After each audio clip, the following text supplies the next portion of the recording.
Welcome, family. Dickie Jr. here. The Doctrine of Discovery. The Christopher Columbus and the Doctrine under the Doctrine of Discovery. We'll get there right in a minute. Anyway, 5 or nothing.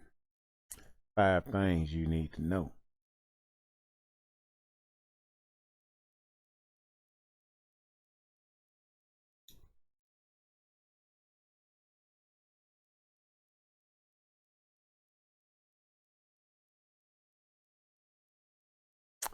This is the doctrine that was used to usurp all the indigenous people of planet Kai out of their land. Indigenous people. The doctrine of discovery was used by European monarchs beginning in the mid-15th century as a means of legitimizing the colonization of lands outside of Europe. It was issued in 1493, the year after Christopher Columbus arrived on the shores of what was known as North America. Was now known as North America. The doctrine of discovery continues to impact indigenous peoples throughout the world. No shit. Number one, the intent of the doctrine. The doctrine of discovery was provided a framework for Christian explorers. Which was under the influence of the so-called basic instructions before leaving Earth book, better known as the Bible. Christian explorers, in the name of their sovereign, to lay claims on territories uninhabited by Christians. Well, if they gonna lay claims on territory that's uninhabited by Christians, because there wasn't no damn Christians over here until after Columbus came over here. So, to me, as I understand that, they was planning on usurping all the indigenous people of their land and turning them into all fucking Christians so they could have the fucking land. I mean, that's basically the way I see that shit. So, the way I see it, they couldn't get us to give up the land, so they started a war with us, and all the tribes had to go help each other fight the damn Gullah Wars. And so when Lewis and Clark came by and they found all these empty things, empty castles and shit, that gave them the right to lay claim on something that wasn't even theirs. All right. If the lands were vacant, then they could be defined as discovered and sovereignty claimed. Basically is what they done. If your ass ain't at home and I come by and your ass ain't there and I see that's a nice house, well, I'm gonna lay claims on that because you ain't there and you ain't a Christian. Now it's mine. That's basically what that was to me. Number two, within the framework of the doctrine, indigenous people in the Americas were considered non-human. Well, if they wrote the document up back in the 1400s and they considered the indigenous people of America as non-human, they knew the indigenous people of America was a threat to their ass to begin with. That's why they said we was non-human. You notice I said we, because we know who the real indigenous people is. Ain't nothing native about us. Indigenous.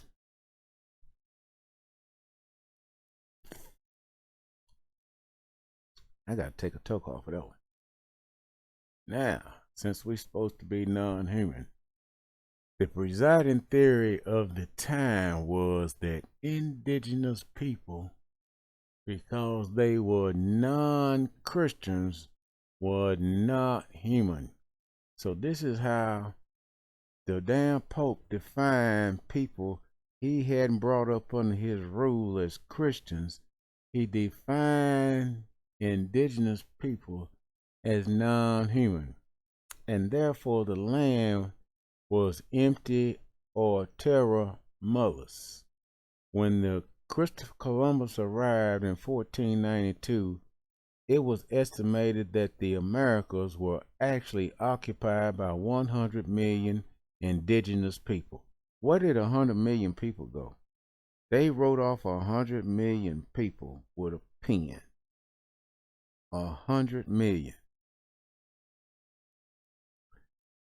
which is about 1/5 of the human race at the time, who had been living their traditional lives on the land since time immemorial. But because they were not Christians, the land was deemed terra nullius. Terra nullius. Now, terra nullius means it's a Latin expression that means nobody's land and refers to territory that does not belong to the state. Sovereignty over terra nullius can be acquired by any state by occupation. The only territory that can be the object of occupation is that which does not already belong to another state, whether it is uninhabited or inhabited by persons whose community is not considered to be a state. There are currently 3 territories sometimes claimed to be terra nullius.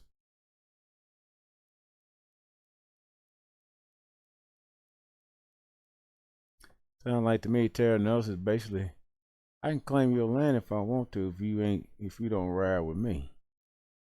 Number 3. The UN's perspective on the impact of the Doctrine of Discovery on May 2012. The Permanent Forum of Indigenous Issues concluded its 11th session with the approval of the set of the 9th draft recommendations, highlighted by the text approved on the special theme that the ongoing impact of the Discovery Doctrine on indigenous people and the right redress session as the shameful root of all the discrimination and marginalization of indigenous people face today. The Permanent Forum noted that while such doctrines of domination and conquest, including terra nullius and the Regalian Doctrine, Regalian Doctrine. We're gonna have to see what is the Regalian Doctrine. I never heard of the Regalian Doctrine. I need to ask Rod about that one. So here what the definition of a Regalian Doctrine is. The old doctrine that all mineral wealth was prerogative of the crown or the feudatory lord, the concession system in which the state or a private owner has the right to grant concessions or leases to mine operators at discretion and subject to certain general restrictions, had its origin in this doctrine. Almost all mining countries of the world, except the United States, follow this system. I wonder why we don't follow it. I guess our crooked ass just too crooked to follow what everybody agreed on, like them treaties with the indigenous people. So the Regalian Doctrine basically just saying they can do what the hell they want to do when they want to fucking do it. Were promoted as authority for land acquisition. They also encouraged despicable assumptions that indigenous people were savages, barbarians, inferior, and uncivilized. Among the construct the colonizers used to subjugate, dominate, and exploit the lands, territories, and resources of the native people. They put native, but it's supposed to be indigenous. That's what it's supposed to be. It's supposed to be indigenous. And saying that we barbaric and uncivilized. Ain't that the same damn thing Hillary Clinton said about us? We're barbaric. We're predators, super predators. I think Joe Biden said the same thing. All y'all voted for him, but I think he said the same thing about y'all. He sure did. Matter of fact, he think y'all should have went back to the damn jungle that you never came out of. Number 4. The doctrine of discovery is still relevant in today's legal arenas in Canada. On the 26th of June 2014, in a unanimous 8-0 decision that marked the first time the highest court has recognized the existence of Aboriginal title on the particular site, the Supreme Court of Canada made that clear. The doctrine of the terra nullius, that no one owned the land prior to European assertion of sovereignty, and never applied in Canada, as confirmed by the Royal Proclamation 1763. The case concerning the Aboriginal title claim to the land within the province of the British Columbia, and as the court explained, at the time the assertion of the European sovereignty, the Crown acquired radical or underlying title to all the land in the province. This Crown title, however, was burdened by the pre-existing legal rights of Aboriginal people who occupied and used the land prior to European arrival.